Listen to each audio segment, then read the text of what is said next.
What up, New York Giant Nation and football fans all over the world? It's your boy, Mac the Giants fan. I'm here with my guy, the super dope co-host who damn sure know the most, Adam Costas. And we got a special guest with us here from Reality Check, NFL Reality Check, my guy, AK. This is the real deal NFC East Roundup. Punch that intro.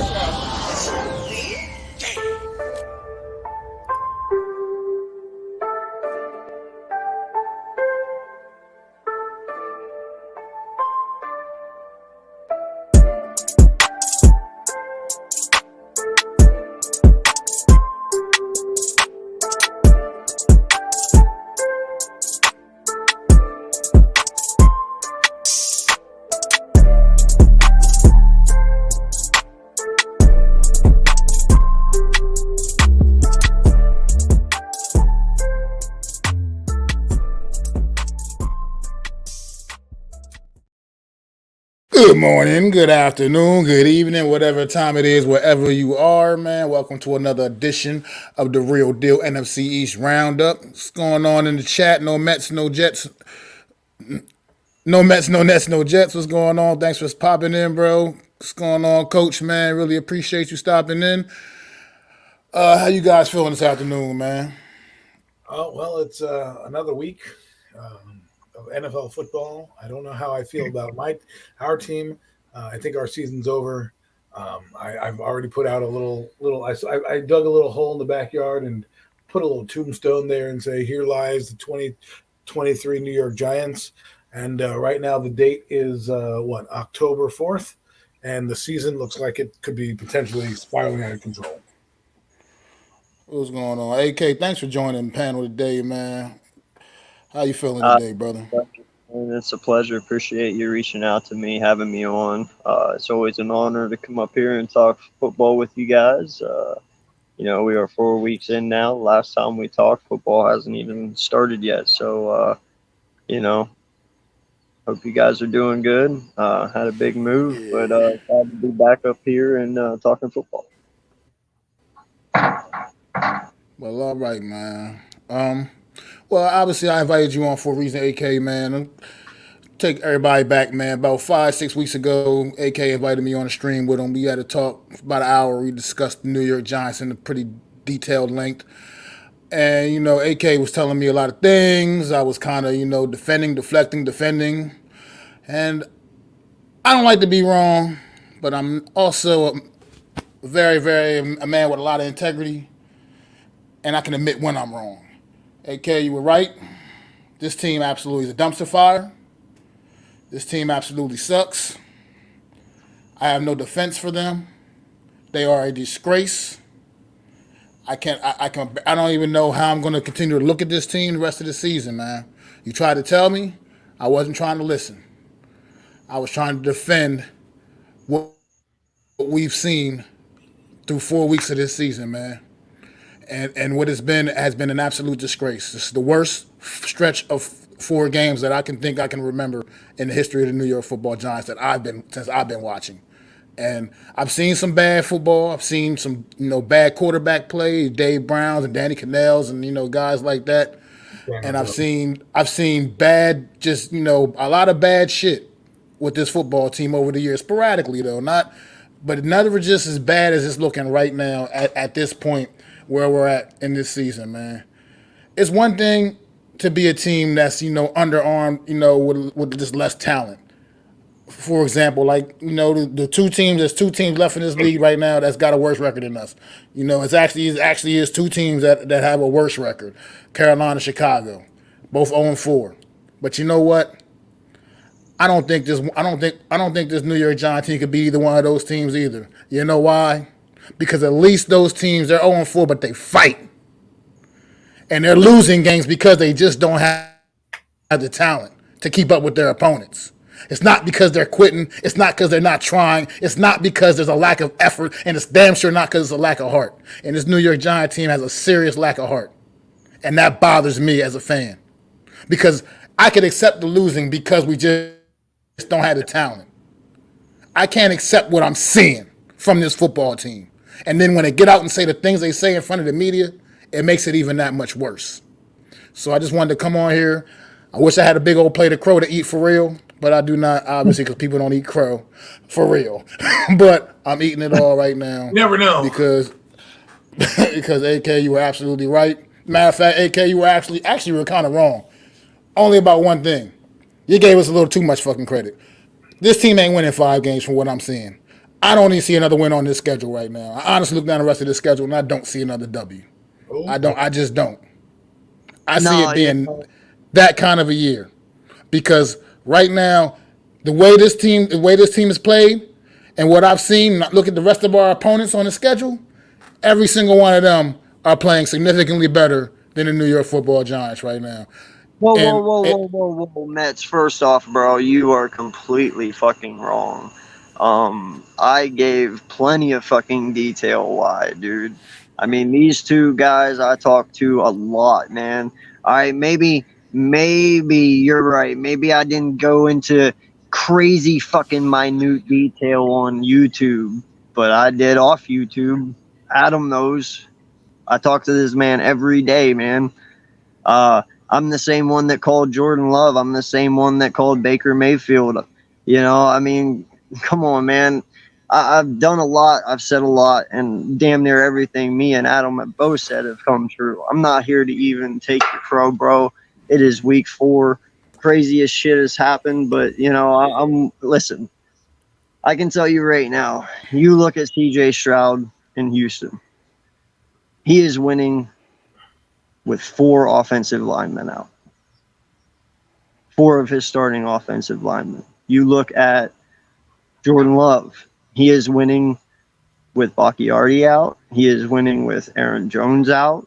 Watson finally just came back last week. All these guys he's getting back with a subpar offensive line. Unfortunately, man, it is your quarterback. I'm not going to sit here and say you guys would be in a better situation with another quarterback because your offensive line still needs. I was going to say something real quick, AK. Real quick, AK. Because quarterback is definitely a big part of the problem as well. I agree with that. But this team is way more deep rooted than just the quarterback. This team has no heart. This team has no heart. I know, and I told Adam, I think it was yesterday or something. I said, I hate whenever the TV people zoom in on his face and it's just blank. There's nothing there. There's no anger. There's no disappointment. There's no hate. There's no, you look at other people when their team's down like Herbert and Hurts and Dak and, pretty much any other quarterback, they're up in their players' faces. They're trying to get them motivated. They're trying to, just light a fire in any way they can. And he never does that, and straight up, bro, I would completely gut this team from the inside out. I wouldn't get rid of your coaches. I wouldn't do anything like that, but I would trade Saquon and get the talent or the value you can for him. I would trade every single person you got that you can get anything for, and I would rebuild this team from the ground up. Like, I'm sorry, man. I don't know what is going on. I don't understand. Adam said you guys are trying to win while rebuild. Well, it's obvious you can't even rebuild and win, so just fucking rebuild, dog. I don't think your coaches are the issue. We'll put it that way. And in all honesty, I hold a lot of this to your owner. He was the one that pushed and straved for DJ, and he put you into this situation, so y'all should be pissed at him as well. Well, you're one half owner, Mara. You know what I mean? So there's a lot, dude. But it's week 4. Like Adam said, man, I don't see you guys getting past Miami. I mean, hell, they put up 70 without Waddle on Denver. They have Waddle back now.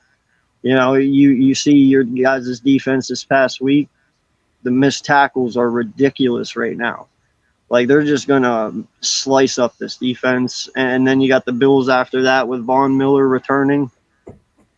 It's a tough road, man. It's going to be a tough road for my team here soon after these next 2 games, so we're both in for it now. You know, it's make or break. My team isn't even perfect at the moment. You know, my team has a lot of flaws, even though we're 4-0. You know, they haven't done it in a beautiful way, but you know, that's the thing I look at is we're winning, we're 4-0, and we haven't done good yet. So what's going to happen when we start actually playing to perfection? Well, you know, so there's a lot of football left, man. I don't know what to tell you Yeah. though. But just want to say what's up to a couple of guys in the chat. Mitch, thanks for stopping in, bro. Appreciate you, man. Likes your logo, AK. What's going on, Miz? Thanks for stopping in, man. Thanks for stopping in.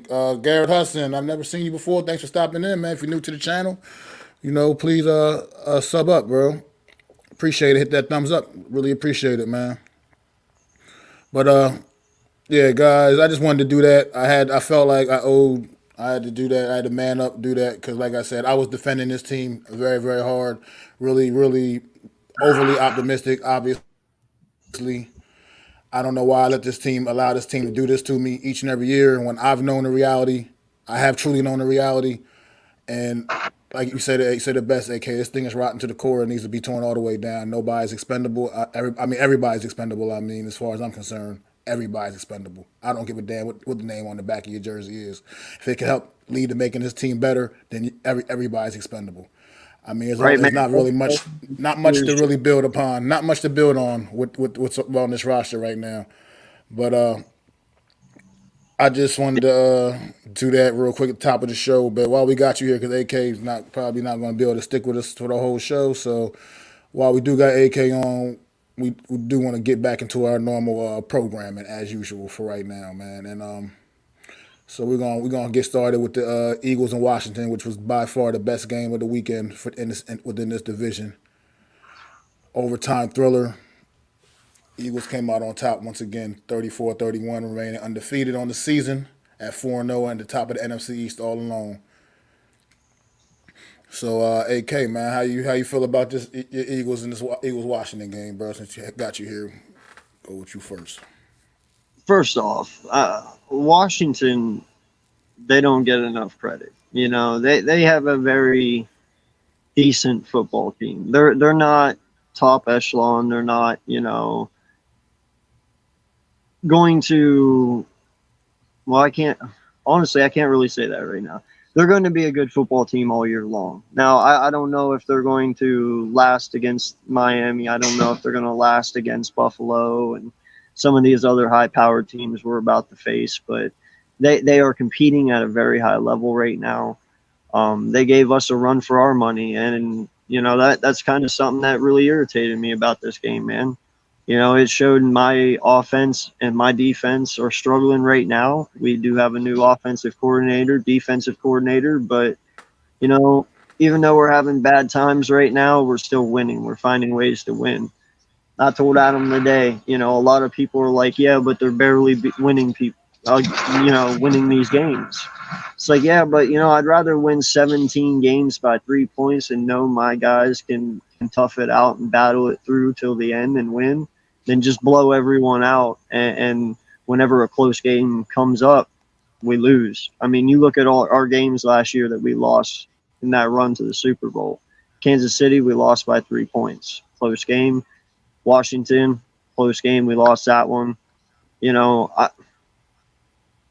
it's just hard, man. Close games are hard to win. Tough moments are very hard to overcome. And so far this year, my team has overcome some mistakes of theirs and some difficult defenses here at the beginning that they face. So, you know, the only way from here is up for my team, you know.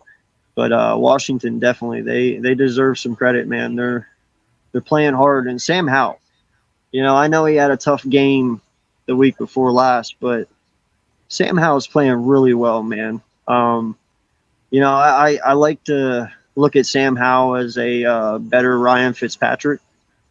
You know, he's not afraid to scramble and take hits. He's not afraid to stand in the pocket and deliver a ball and take a hit at the same time. You know, he's a tough dude, and I put some respect on his name. He's playing some really good ball right now. So I liked our game, though. It was tough. Hard-fought NFC East rival game, you know. That's what you expect when you see NFC East football. Absolutely, man. How you feel about this game, Adam? Man, it was a really good game. It was fun to watch. Well, yes, it was exciting. Washington got out to a lead. They brought up a stat in the game where the Eagles were 0-5 when Jalen Hurst and them didn't have the lead ever since he was a quarterback. So they overcame that hurdle. And the Eagles find a way. And quietly, Jalen Hurst had a good game. Like people, it made it look kind of clunky here and there, but when you look at it and it's all said and done, it was like he had no interceptions. He had 2 touchdowns. They threw the ball downfield. He carried his team when it needed it. And this is why the Eagles are what they are. Washington gave them a run for their money last year. They won a game with Tyler Heineke. But I was impressed with Sam Howell having the chops to go down the field against a good defense in the moment and seize the moment and get his team and score a touchdown with no regulation to go. That was pretty impressive to me. If I were Riverboat Ron, I might have been Riverboat Ron here and say, you know what? If we lose in overtime or we lose regulation, we're going to lose anyways. Why not go for 2? Right? Why not say and go for the win and steal the victory? That's the only critique I had after thinking about it and hearing some thoughts on the outside. That I might have done differently. But defensively, listen, man, Washington's got the dogs. This is why I'm concerned when we get into New York about going forward. There are some teams on this schedule who we're supposed to beat, and they all have decent defenses, and that's what this is about. And if you have a decent defense, you're going to be in every game. You're going to be in every game. And Chase Young put some pressure on. Montez Sweat was all over the field. The only guy that I'm a little lost with on their team is Jamon Davis. Man, the guy looks the part, and sometimes he'll make plays, and then you got like these boneheaded plays that come at him, and you're like, dude, if you could just figure out how to not get those dumb plays called on you, you'd be a fantastic linebacker, sideline to sideline. So, and they Manuel Forbes. Listen, man, that's a tall order to guard AJ Brown. Okay, you learn, live. You're right on that guy's ass. You were right there to make a play. AJ Brown that's why he's AJ Brown. So don't feel ashamed when you're watching that film. Just be able to know that that's AJ Brown. That's all I got. Yeah, I mean, it was like you said. I mean, the Eagles once again, the wins haven't been necessarily. I don't know what you want to call them, as pretty as they all were a year ago, but they're getting the W's because they're very resilient. They're very proven why they're one of the best teams in They this have league. heart. And they're going to get it. They're going to find a way to get it done. And DeAndre Swift, man, I can't say enough about the addition that he's been to the Philadelphia Eagles. That he seems to be a legitimate bell cow running back. I mean, his last couple of games have just been unreal. So DeAndre Swift, man, is another guy, man, that's big time, been coming up big time for this Philadelphia Eagle team and their running attack and everything they've been doing. You said it. You said something. I was thinking the same thing. I was thinking with Washington when they got that touchdown, man. They had to go out there. They really needed. I think the 2-point conversion is what the call should have been. I mean, honestly, because like you just said, you're going against a juggernaut, Philadelphia Eagles on the road. Right. Against a team that's better than you, that's straight up better than you. A team that if you played next week, the game probably wouldn't be this close. And so you get an opportunity in this game to win this game right here in regulation. I think you just take that shot right then and there because it's to me, you kind of had to have that feeling that going to overtime with this team was not going to be the solution, not going to be the way Listen, they trust their to a defense. victory. I get it. Their defense played a good game. They trusted. Yeah, they did. They did, but at the end of the day, when you're on the road against a team that, like I said, is just flat out better, that you got to kind of just admit is flat out better than you take that shot when you got that opportunity right then and there while you had that momentum going. So you had that little bit of momentum going coming off the big play, and who knows? I mean, Brian Robinson Jr. was having a pretty solid day. You could have figured out a way to get him in there. 2-point conversion, Sam Howell, like lead the ball right in your quarterback's hands. Yeah, I mean. The guy had opportunity there, but at the same time, I'm not going to knock them either. They took the Eagles to overtime. The Eagles, the reigning NFC champs. This Washington team took them to overtime, gave them everything they had, man. And like I said, hats off to Sam Howell coming back, turning around after a game like he had against Buffalo to come back and go toe to toe with the Philadelphia Eagles. You got to say, you got to commend Sam Howell, man. That this dude might be the answer for Washington at quarterback going forward, man, for real. Might be the long-term answer. I'm not trying to anoint the kid, but I know some people didn't necessarily like him per se, but he had 70% completion, 290 yards, and a touchdown. I mean, that's efficient play, okay? Like, And the fact that he drove him down in the crucial moment of the game, those are things you want to see. The fact that they didn't necessarily win, the moment wasn't too big for him, right? He was getting pounded. It's not like he wasn't getting hit. In the middle of that third quarter when the Eagles were out in their comeback and taking the lead, there were some times where they were getting stifled there. And he just kept coming. But then here's the game on the line, literally have to drive from your own end. It's not like because, they had to drive, I think, from the 20-yard line to go and win. Yeah. And you not only do that, you tied the game or you scored the touchdown and with no time of regulation, you're in their building. It was one of those moments where if Sam Howell does have a springboard moment, that could be the moment where we're like, wow, this is where he learned how to play quarterback in the NFL, because playing that, I think of the magnitude of the game, right? It's a division game, their house. You just lost the lead. You have to go down here in the lead in their building with this pass rush. It's starting to heat up with Jalen Carter and Jordan Davis. You got Zach Cunningham running all over the field, right? That guy is an absolute steal for them on the defensive side for the Eagles, right? They got him off the street flipping burgers, Evan Neal. He came off the street and is doing very well for you. And Morrow's doing well for you. So it's not like he's not playing guys on a defense that aren't good. And to have that moment to go down there, if you're a Washington fan, you got to be a little inspired. You're like, man, this guy has a little moxie. Let's see what he's got for the rest of the year.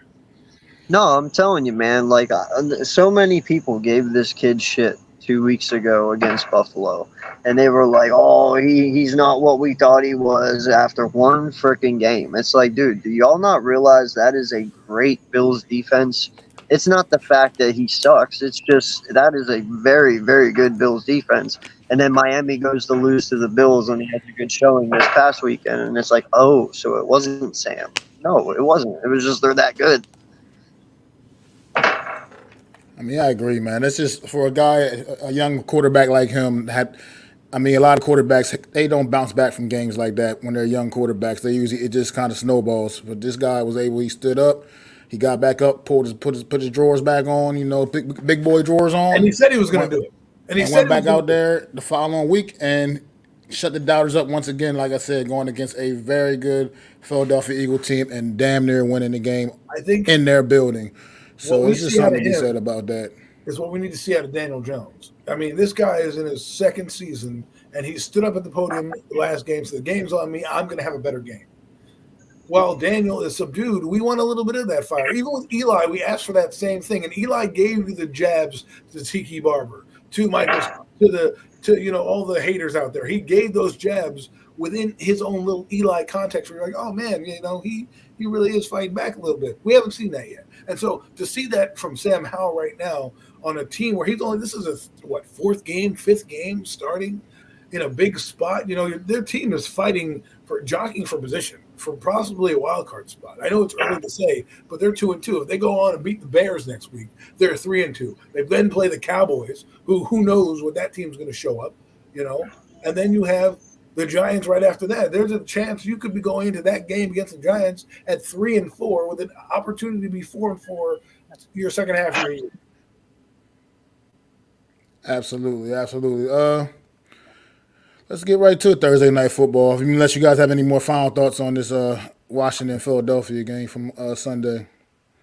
We can get a Thursday night football, a little preview. Thursday night football, man. Chicago Bears will be visiting Sam Howell and the Washington Commanders to start the week off. They'll start week 5 off, man. How do you see this game going for Washington? Who are you asking? Adam, you can go ahead. Well, I think this is the game where they put it together and they win. They what is the saying? They snatched defeat out of the jaws of victory. They basically had the game won or could have won the game, and they didn't. They came up short. I think you're going to see this team kind of get a little angry, put it together against a team. While Chicago can score and is trying to find their sea legs, I think you're going to see the Washington Commanders do well. I think, and I wouldn't be surprised if Sam Howell gets his first 300-yard game. I wouldn't be surprised if he does that and really starts to build, some type of reputation, because right now he is playing solid football. I know he had the 4 interceptions and things like that, but he is playing good. And I know Justin Fields had 4 touchdowns last week against his team. And I think who knows what's happening. One minute you love Justin Fields, the next minute you hate Justin Fields. I think that guy really needs a coach like he needs a good offensive coordinator. The guy who's down in Tampa Bay, that's the guy who should help him because I think he helped out Geno Smith, if I'm not mistaken, and now he's over in Tampa Bay having an impact on Baker Mayfield. They need a guy like that to come in and kind of refine Justin Fields. But right now, I think the Commanders are going to make a statement here. I think they're going to put the clamps down on this Chicago team and really say, listen, that game against the Eagles, it wasn't a fluke. We're here. We're going to be scrappy the entire way. Got any thoughts, AK? Yeah, man. No, I'm with Adam on this. I think Washington will get this win. If you looked at our game this past weekend, Ron Rivera is very good at putting a spy on quarterbacks, especially quarterbacks who can scramble. We all know that Justin Fields is a scrambler, and I believe they had Forbes keeping an eye on Hurts now and then. So I'm sure Rivera is going to be very aware of it. But this defense is very good, man. They're very good. And I get it. The Bears are electric sometimes on offense, sometimes. I just don't feel this is one of those games, man. This is one, in all honesty, Washington can't afford to lose right now. So they need to come in, handle their business at home, and get the job done. Don't overlook them. Yeah, definitely. I agree too. I think Washington Thursday games are kind of weird for me, but at the end of the day, I think this is one of those games where it just comes down to the better team's going to end up pulling this one out. I don't necessarily see it'll probably be a relatively pretty close game. I don't think it's going to be a blowout, obviously, either way. I just think it comes down to the fact that I don't think Chicago is going to be able to protect Justin Fields nearly enough in this game. They have a problem similar to the New York Giants, not quite as bad, but similar. As far as protecting their quarterback, offensive line is one of the worst in the league. And I just think this Washington defense is going to end up feasting a little bit. And Justin Fields, for some of the issues he has, one of them I've noticed is some of these sacks could be prevented, and he kind of hangs in that pocket a little too long, and then it's just too late. And for whatever reason, he just kind of causes some of them sacks himself. Knowing he has a bad O-line, he needs to figure out a way to do a little better to help those guys out up front, to help protect him a little bit better. But I think when it comes down to it, I think it's going to come down to the fact that Washington is just flat out a little bit better than the Chicago Bears team, who will keep fighting. They will play hard, like I said earlier. This team will play hard and they'll fight, but I think it just comes down to they're just not. They don't match up to this Washington, stack up to this Washington Commanders football team right now, currently where things stand right now with these two franchises. And I think Washington does pull it out Thursday night. Sam Howell continues to ascend. I think the good thing was they lose to the Eagles this week because that way they're not going in with a cocky head and mindset. They said they got to go fix their problems. Now let's go beat Chicago, and then we can deal with the Cowboys later, right? This is if they had gone in there, this would have been that game where I'm like, oh, a trap game, they'll probably lose. But I think they know where they stand. They seem to be going in the right direction. They got the cloud of Dan Snyder away from them, and it seems like now they're headed in a north direction. This is that step. This is that step on primetime television. Can you do what the pundits think you can do and go out and win this game? If you do that, people are going to start to believe in you in these 50-50 games down the road. That's right. Now, let's go to the next matchup. We're going to preview. AK, man, you take this one away, man. Philadelphia Eagles going out to Hollywood, man, taking on the LA Rams, man. Listen, I will be the first one to tell you I actually am very impressed with this Rams team, especially their offense. I believe Kupp is back this week, right? He's been practicing. I know he's been practicing. I'm not sure if he's going to play, though. Yeah, but he's right there. He's right on the cusp. It all depends.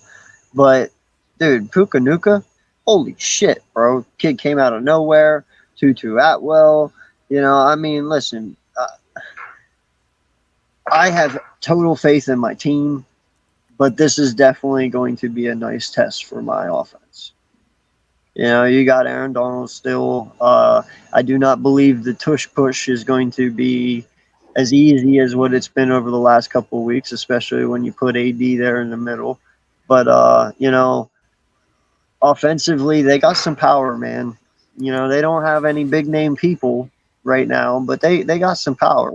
So I'm interested to see how my defense handles the Rams. But I have us winning this game, man. In the end. Well, all right, Adam.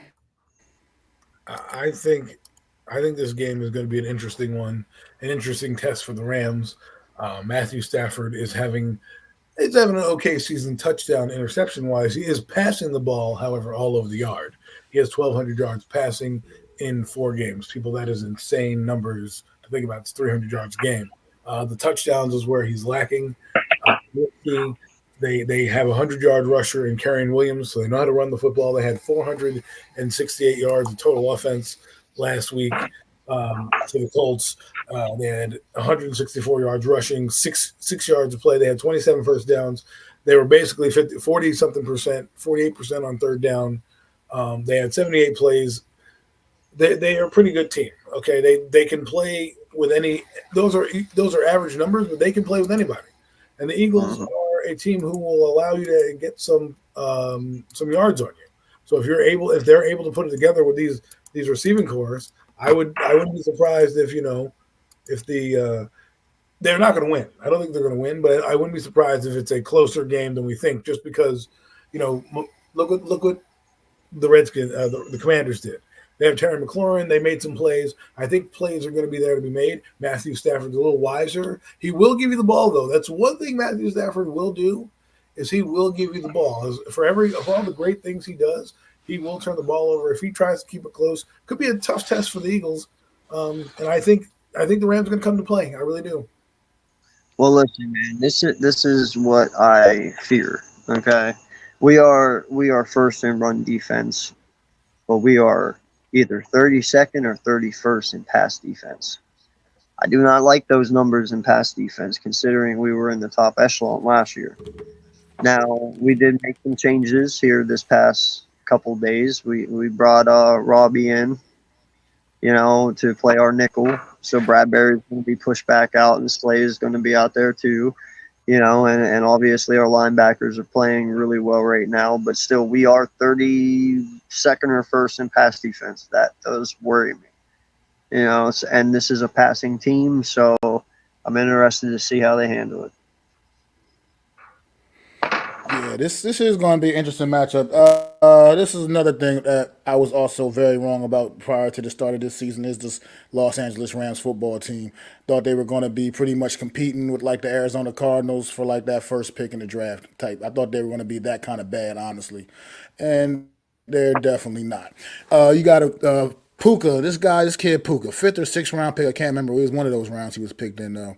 Takes over the league by storm, man. This dude is like leading the league in receiving and a few receiving categories, as a matter of fact. Yep. And it's just absolutely stunning that this rookie 5th or 6th round pick from Hawaii, University of Hawaii, I believe is where he went, is just coming to the league and just taking over the way he has. I mean, it's a testament to that you just never know, man. All the receivers picked ahead of him, and right now he's overshining all of them. One thing stunning about Puka to me was when he scored the game-winning touchdown on Sunday in the overtime. That's his first touch. All the great things he's done this season, and that was only his first touchdown catch of the season. When they said that, I was like, what? He hadn't scored a touchdown? I didn't even realize hadn't scored a touchdown with all the numbers he's been putting up. But this kid right now, to give that rookie of the year right now, it would totally be between him and C.J. Stroud, and I think it wouldn't even be anybody else in the conversation right now, currently as things stand. So it's a testament to just their talent, the Rams, ability to scout talent. Obviously, they found a diamond in the rough in this Puka kid. He's become a top receiver now. Like you said, they're getting getting healthy, getting ready to get back out there. This Rams team is scrappy. Offensively, they can put up points, man. They can definitely score some points, and like you pointed out, AK, some of their strengths are, countered with the Eagles' weaknesses, man. So that's going to be interesting matchups to see, man. That Rams offense against the Eagles defense, it's going to be interesting. I still do believe, also like Adam said, I believe you guys think the Eagles once again prove why they're such a great football team, though, and they do find a way to still dig deep and get this win. I think it's going to be a really close game, another really good close game, though. I think both of these teams are going to go out there, put on a show. Ultimately, I think the Eagles do come out on top because everything I've said, they're just a really good football team, and they're going to find a way to get it done. That running back the Rams have too, he's like a touchdown scoring machine as well, man.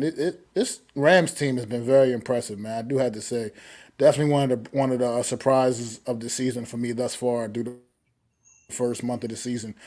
But I think they do come up a little bit short here against the Philadelphia Eagles, man. I think Honestly, the Eagles are just a really good football team. I think there's Well, something interesting. and I'm going to leave you guys with this too.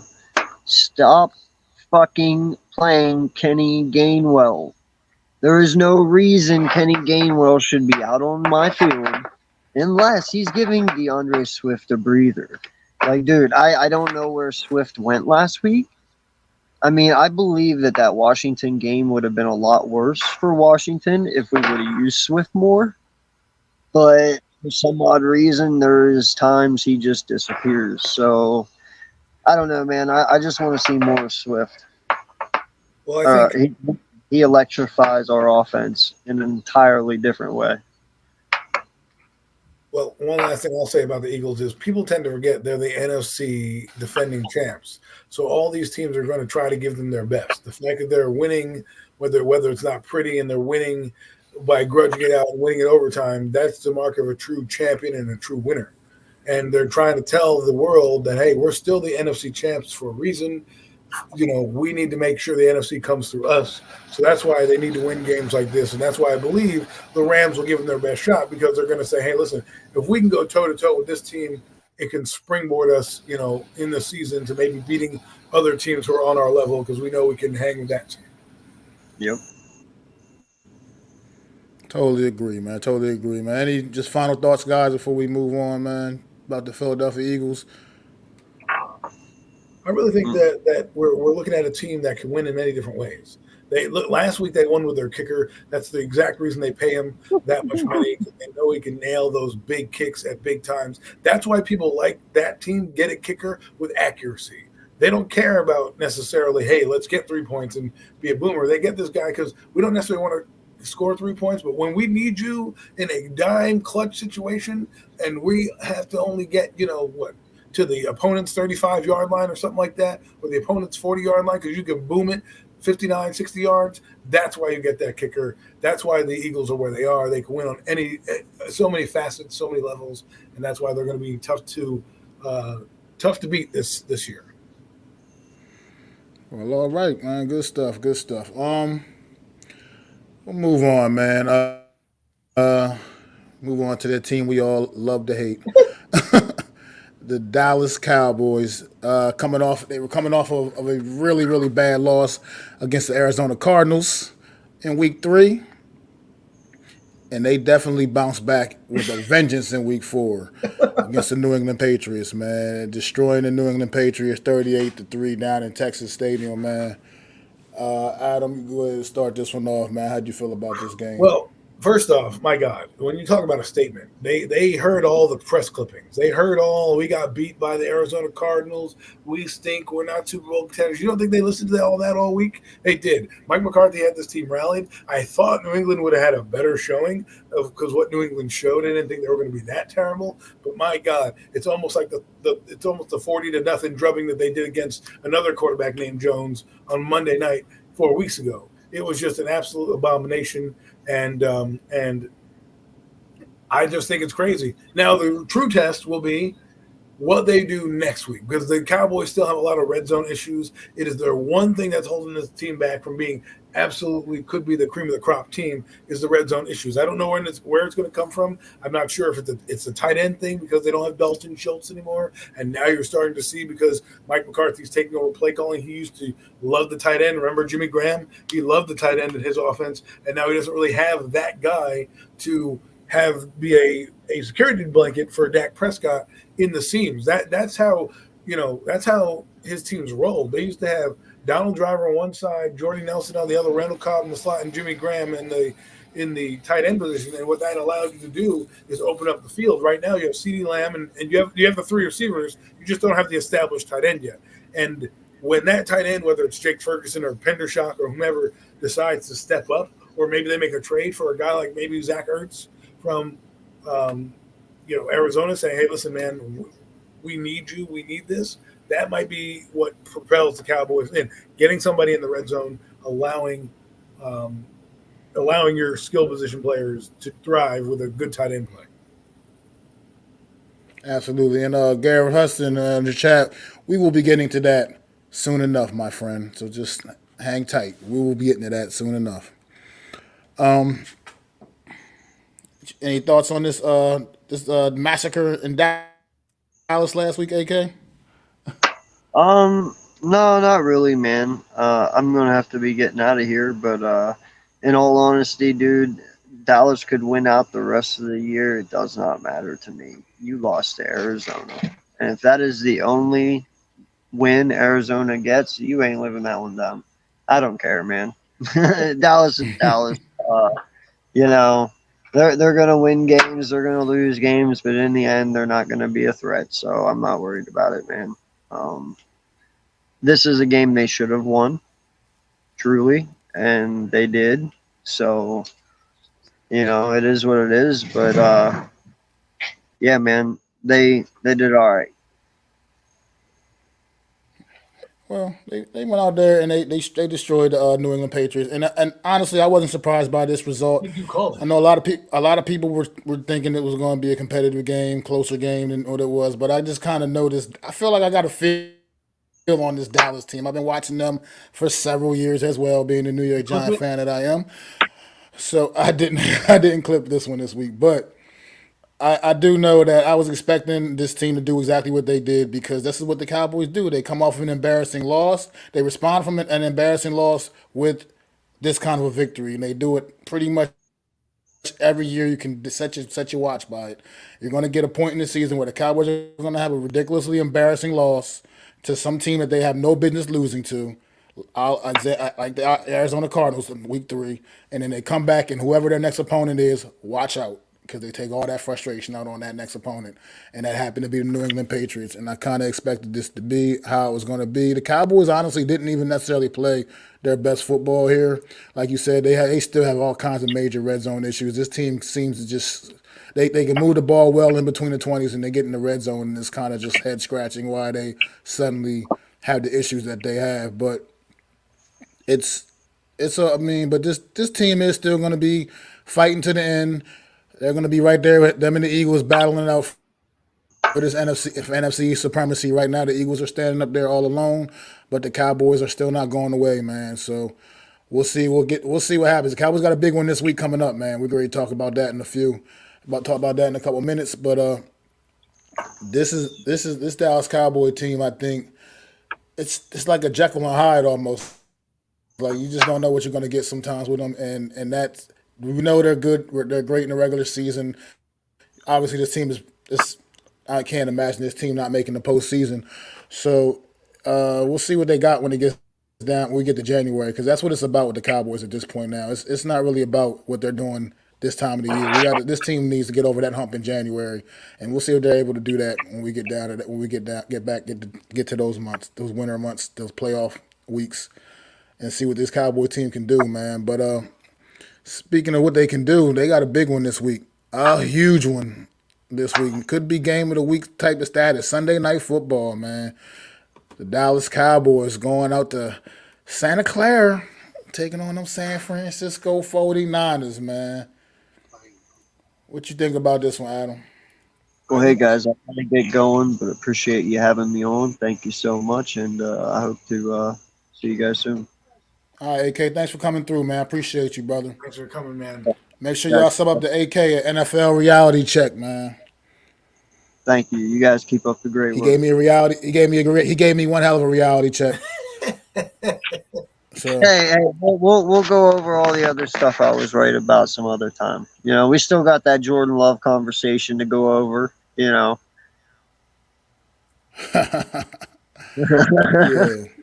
right. I'll talk to you later. Have a good one, man. We'll talk. So the 49ers Cowboys game, this is a game that's a throwback game This is why I think the Arizona loss hurts you, because you should be going into this game 4-0, right? That would make this game even more epic than it is.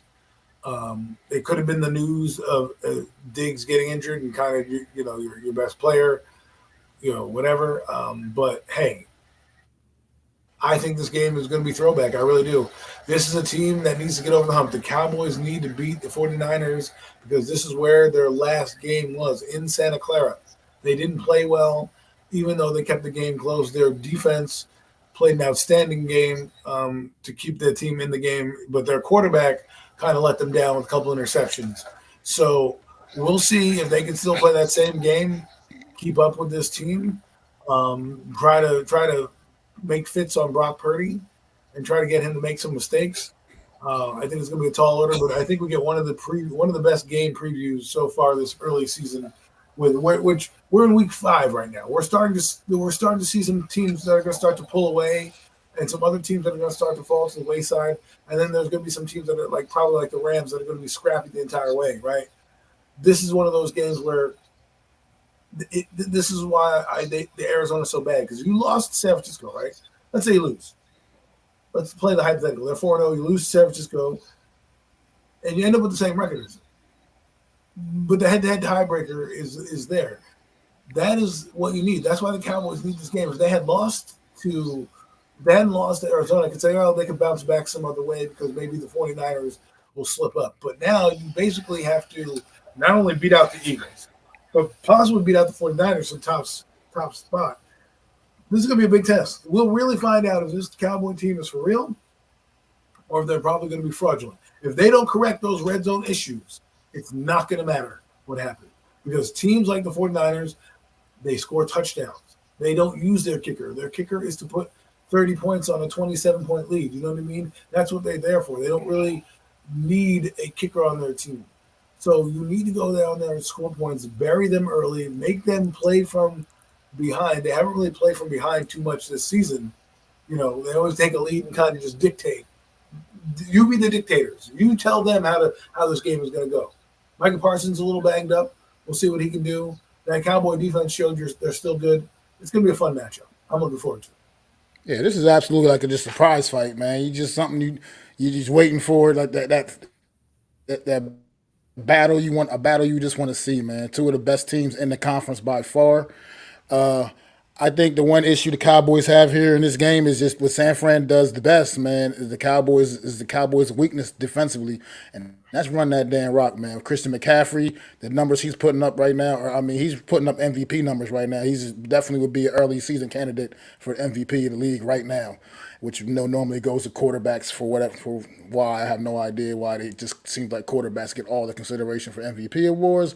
Right now, Christian McCaffrey is definitely in that MVP race big time with everything he's doing for this 49er offense. But it doesn't stop just there, man. They'll run those end arounds with Deebo Samuels, jet sweeps with Brandon Ayuk. They got Elijah Mitchell or whatever. Is that what his name is? The other backup running back. This guy comes in, gives them great quality snaps. Offensive line stout. Brock Purdy is playing right now fairly, for the most part, mistake-free football.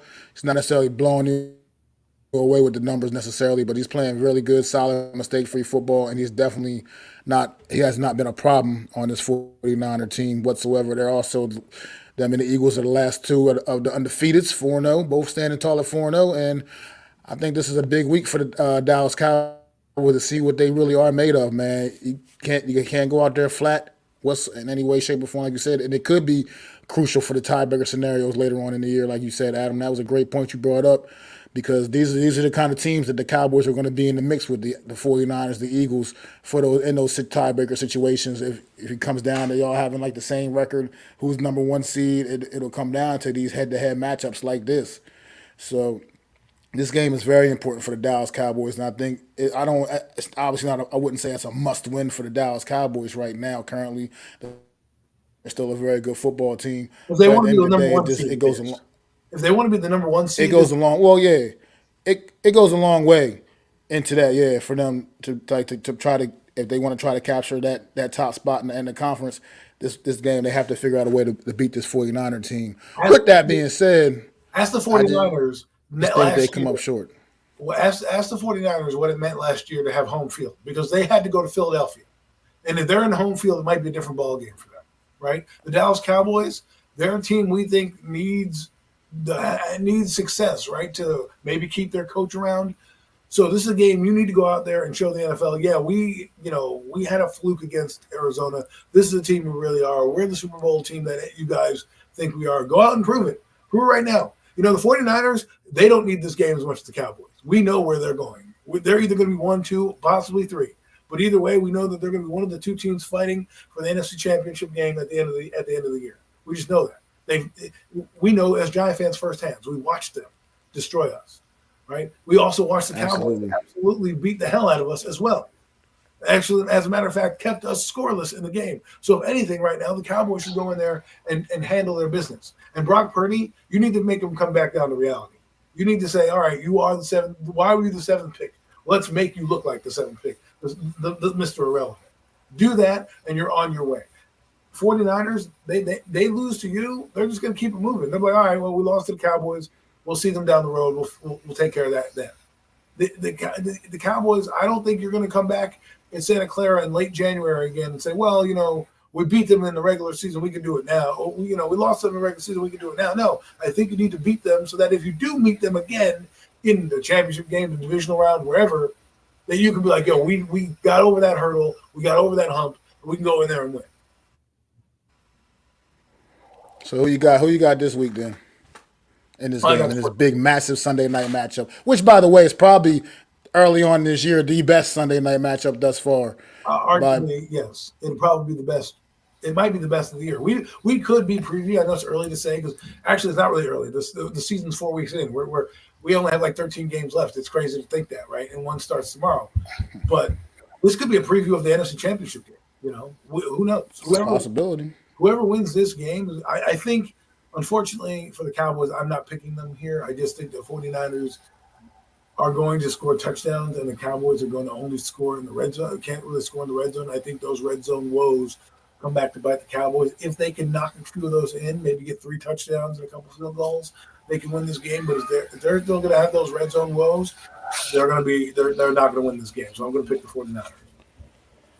I am also picking the 49ers. I think the San Fran run game is going to keep the Cowboys pass rush at bay, and I think that's going to be the difference in this ball game. I think the 49ers win an epic Sunday night matchup. I think it'll be an absolute thriller, but I think the 49ers come out I hope so. in this one. I mean, I hope so as an NFL fan. As a Giant fan, I care less what happens, but as a football fan, watching the games, from 9 a.m. on Sunday to midnight on Sunday night, I just want to see good games all around. A lot of blowouts happened last week, and so it would be fun. It would be fun to see a good contested football game, like we saw with the Jets in Kansas City. That's right. What up, Big Simple, man? What's going on, bro? Thanks for stopping in, man. Washington Commanders, they came out short this weekend, but they looked all right, man. Like, I'll give you props, bro. They look good. Big Simple against the Philadelphia Eagles.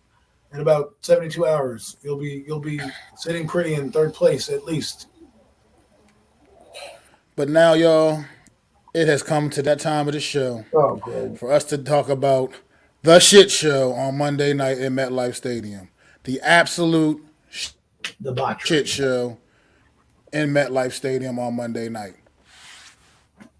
What's going on, South Tex us?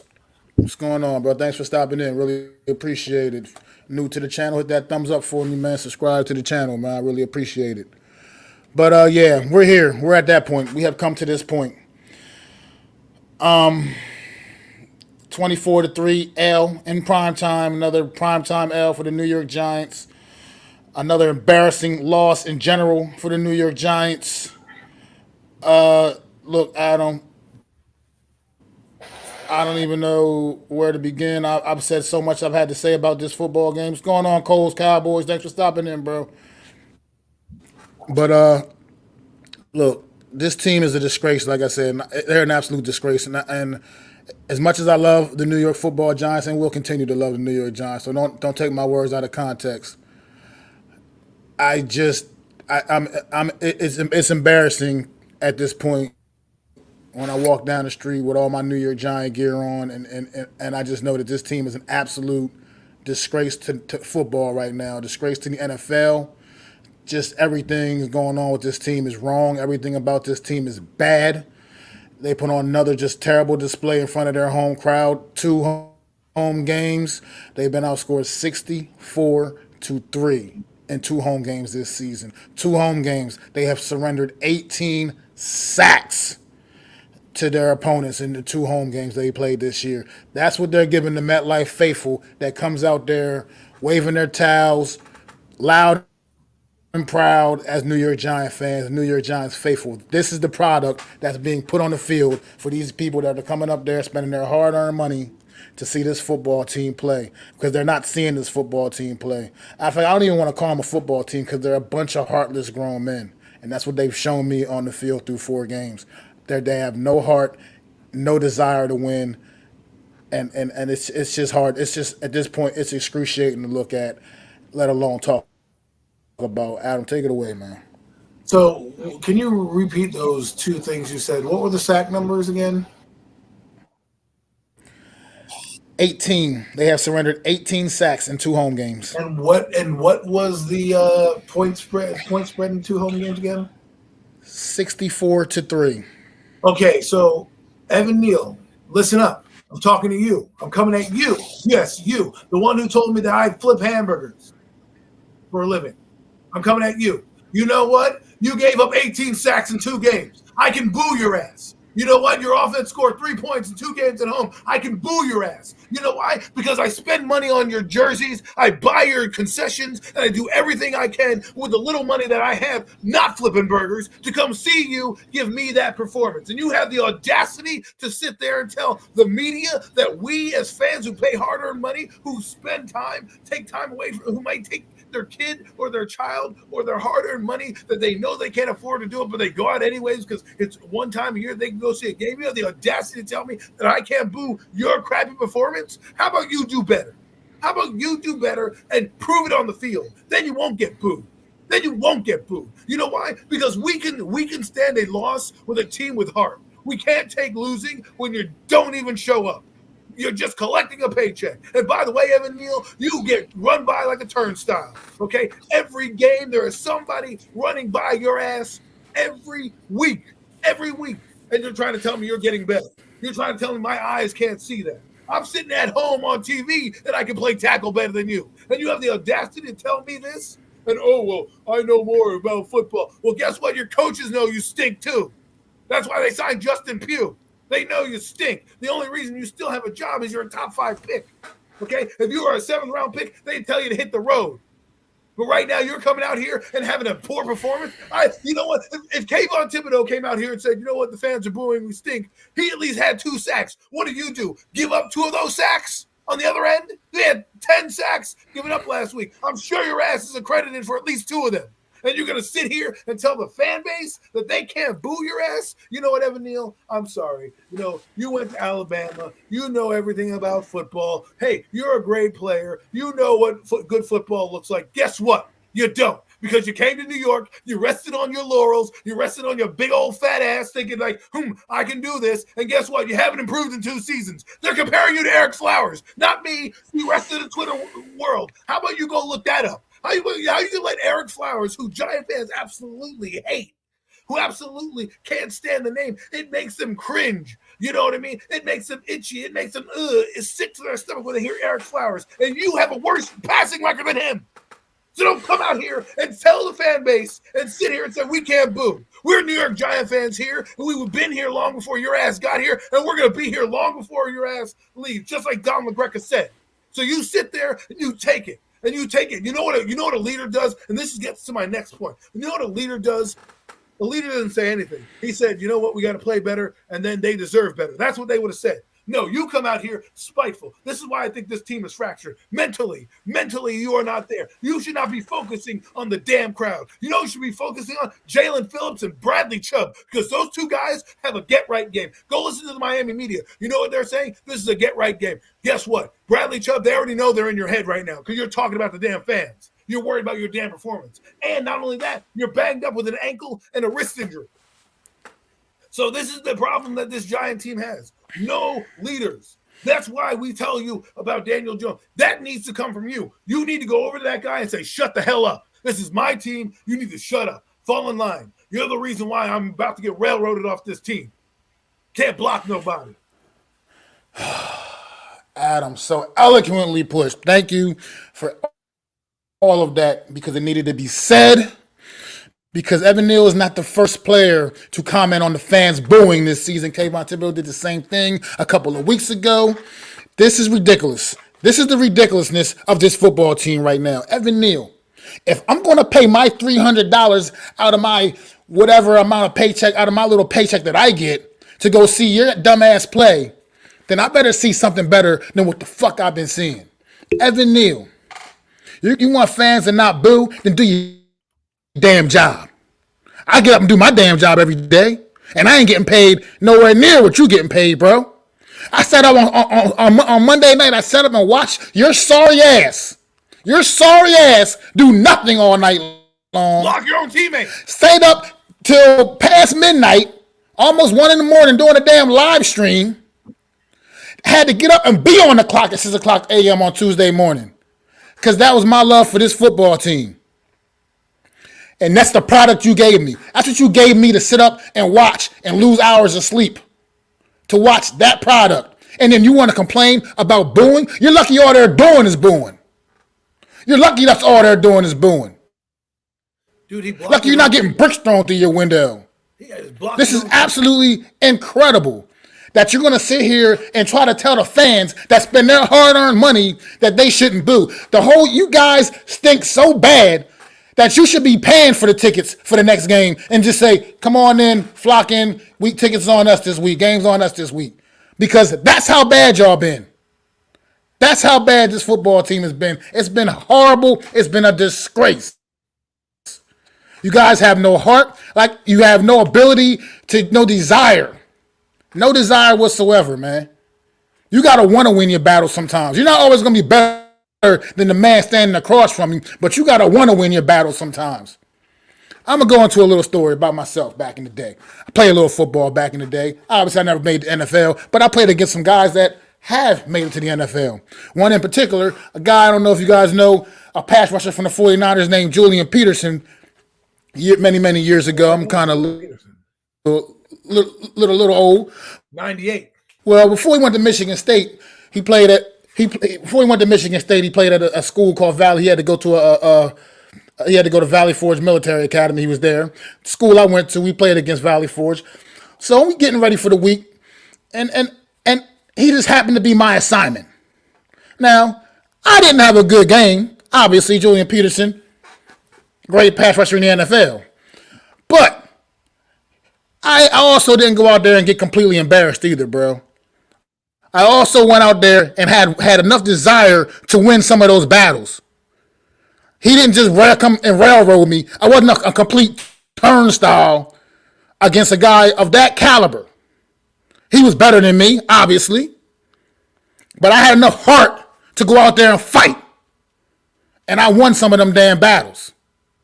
This team ain't got none of that. This team is disgusting. And then you get out there and make these comments like that, and it just shows how weak you really are. And that's why I stand by what I said. This team ain't winning another game this season. There's not a game on this schedule that I can see this football team winning against nobody. You can throw out, they can beat the Patriots, they can beat the Raiders. No, they can't. Are you kidding me? The Patriots will blow us the hell out right now. They will blow us out. The Raiders will beat us. I'm sure they would beat us too. There's not a team on this schedule that I see us beating and winning another football game against. Because this kind of effort and those kind of comments, it shows you exactly the mind state of this football team. And it's not a winning one. Not a winning one at all. Evan Neal, fuck you. I'm going to boo whenever I want to. If you're not going to go out there and perform and do your job. And if you don't like it, hit the goddamn road. Oh my God, no. Oh my God. Thanks for making me laugh. That I needed that. Evan Neal, F you, right? That's funny.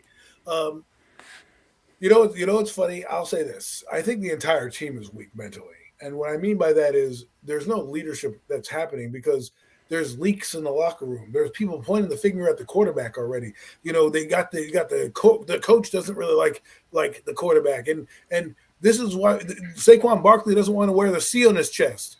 So, and that's an honor for the New York Giants. He don't want to wear a C on his chest. What does that tell you? What does that tell you about the state of this franchise? These players know this team ain't doing nothing. They're not having any heart. Nobody fights for their quarterback. Nobody stands up. Yeah, sure, they got beat by Seattle, right? Let's talk about that game for a little bit. Because I know we got on Evan Neal. This is a game you needed to win. This is a game you needed to show up in. They had 3 guys sitting out. 3 guys sitting out. I don't care if he's a crybaby. Point is, there's a fracture in the locker room. That's what the point is. The fact that he doesn't want to be a captain and honor his agreement, that tells you that there's something going on in this locker room. But anyways, let's get to the game. Okay, that's what you guys came here for, not around on Evan Neal and his sorry ass. Because guess what, Evan Neal? Miami's coming. They don't have a good defense, but they're hearing your comments, and they're definitely going to come and show up and show out. But this is what I'm talking about leadership. There's guys like Arik Armstead from the 49ers laughing at our quarterback, laughing at our team, and nobody has the balls to say, you're worried about the fan base. How about the team that just kicked your ass? How about the Seattle Seahawks who basically, if you were a good team or the team you were last year, you probably beat them. But you're not even half the team that you are last year. Because guess what? They only scored 17 points, but it felt like it was more. And it felt like it could have been more because Seattle made mistakes. Their quarterback is over there, John and your team getting a 15-yard penalty. What is our quarterback doing? What is he doing? What I'll tell you what he's doing. He's allowing 7 sacks. How do you sack yourself? How do you sack yourself? Okay? That's number 1. Number 2, you're not going to win if you're not going to throw the ball downfield. I don't care who you are. There was times and opportunities to do it. You missed it. You missed it. Okay? You can't blame the offensive line for everything. There was guys out there trying. John Michael Schmidt gets his ankle rolled over, comes back in, and on a tush push, gets injured. He's playing with his heart. Josh Azudu stinks. He's not coming out here telling you, well, why are they booing? You know why? Because he knows why. I may not like a lot of things about the quarterback. The one thing I will tell you is he doesn't have the stupidity to say that. He's stupid on the field, but he doesn't have the stupidity to say, why are they booing? He knows. I don't think he has the gravitas. And I'll tell you one thing. If you believed in your quarterback and you believed in your coaching staffs, there would be a different performance. We heard all week about the missed tackles aren't a problem and blah, blah, blah. Guess what the biggest play of the game was? Guess what the biggest play of the game was? It was the backup quarterback with backup offensive lineman throwing to a wide open Noah Fant, and 3 guys missed him down the sideline. But the defense played well. Oh, the defense kept us close. They gave up 17 points and got no turnovers. They had 2 sacks in the game. They were the Seattle Seahawks had less time of possession. The Giants had more time of possession, and the Giants still lost the football game. It's an ineptitude all around. And let me not get to the special teams. By 17 points. By 17 points. With that much, like you said, winning the time possession battle, and they still find a way to lose by 17 points. 17 points. Go ahead, I'm sorry. Actually, 21 points. Yeah, 17 points. 21 points, excuse me, 21 points. Look, got me off. Got me doing bad, man. 21 points they beat you by. And the worst, here's a few other things I want to check off the box that I know there's no leadership. Who the fuck is yucking it up when you're down 24 to 3? You're sitting there high-fiving because you made a tackle on special teams? Cam Brown, I'm calling you out, bro. I saw you over there with a big old grin on your face. What are you happy about? What do you think this is a professional league? You should be angry. You should be serious. I shouldn't see you smiling. I shouldn't see Jahad Ward sitting there fixing his jersey like he's doing something good after a play over there. Like, what is that? Like, you haven't won anything. You haven't done anything. Your season's in the tank, and this is what I get? This is the effort I get? Enjoying themselves on the sideline. Just enjoying it. Right, they are. And you know what the problem is? Is that our quarterback's letting it happen. He should be over there yelling at everybody. He should be, what the hell? Shut the hell up. Why are you not doing it? Throw a damn helmet. Throw a helmet. Get mad. Oh, yeah, but it's your fault that it was a pick 6. What are you doing? What are you doing? This is what I mean. This is why. Look, let's have a moment to talk about him real quick, and then we'll get back into the game. The reason why people get mad at me are the reasons why right now you're seeing. This is what I told you. He doesn't perform well in the big game. This is a game where you need him to play well. This wasn't the Cowboys. This wasn't the 49ers. This wasn't the Eagles. This was the Seahawks, the 31st ranked defense in the league. And you're seeing ghosts. You're sacking yourself. You're holding on to the ball too long. You're patting the ball for your second interception. You lose a sack fumble after running into your teammate. You don't throw the ball away when you need to throw it away. These are fundamental things. And you know what the telling sign is? Is your coach yelled at you 3 times in that game. The third time he threw the fucking tablet on the floor because he's like, yo, I don't know what else to say. I don't know what else to do. And finally, somebody has some gravitas. I'm telling you right now, I don't care what happens the rest of the way. The Giants win 11 in a row. I doubt it. But they need a guy in here to get some competition so that when shit like this happens, you can bench him and be like, listen, you're punished. We're benching you. We're putting in the backup. All right? That's what they need. They need accountability. This guy takes no accountability. I agree. I mean, look, going there Monday night, they're no slouches, obviously. Definitely no slouches. They're a decent football team, but they're not amongst the big boys, and I wouldn't call them amongst the big boys in the NFC necessarily. But they're a decent football team. Okay, they're good. But like you just said, 31st ranked defense. They had literally in the first 3 weeks of the season given up a 300-yard passer in all 3 games. All 3 games, all 3 of their opponents: Matthew Stafford, Jared Goff, and Andy Dalton. Andy fucking Dalton. Andy Dalton. The red rifle. 3 straight 300-yard receivers. We get the Monday Night Football, and this defense looked like the damn Dallas Cowboys on steroids. That's how devastating this was. 11 damn sacks. 11 to the Seattle Seahawks defense. They didn't have seriously, 11 sacks for the Seattle Seahawks defense. You can't even name their top pass rusher. Like it makes no sense. This offensive line was a complete jailbreak the whole night. Let me read something to you. I tried to salvage. I tried to see some good in the last couple of weeks in some of these younger players on the O-line, and this game on Monday night took all of that out of me. I tried to see a little bit of good in Joshua Zudu. I tried to see a little bit of good in Marcus McKeithen. I tried. But I just can't go forward with guys that are going to give me that kind of effort. Like I said, some of playing offensive lineman is just about in your own head and mental and just going out there and having a will to want to win your battle against the guy across from you. This team has none of that at all. Daniel Jones, that pick 6, I'm still seeing it in my dreams, bro. I'm still seeing it because it's unbelievable that you literally had guys open in the end zone and you throw and you make the worst reads you could have made on that particular play. Back-breaking play. And throw a pick 6 in a situation that could have changed the whole game. You said it best on the aftermath of the night, Adam. Who knows? We scored a touchdown right there. Seattle might have came out pressing for real, started making even bigger mistakes, and that just could have just turned the whole entire game around. You can't do things like that in year 5, Daniel Jones. I've defended you as much as I could. As much as I could, man. But I can't defend it anymore. You're not the quarterback for this team in this city anymore, man. Like, you're just not that guy. I mean, you're obviously going to be here the rest of the season and I guess next year too, obviously. But you're not the guy.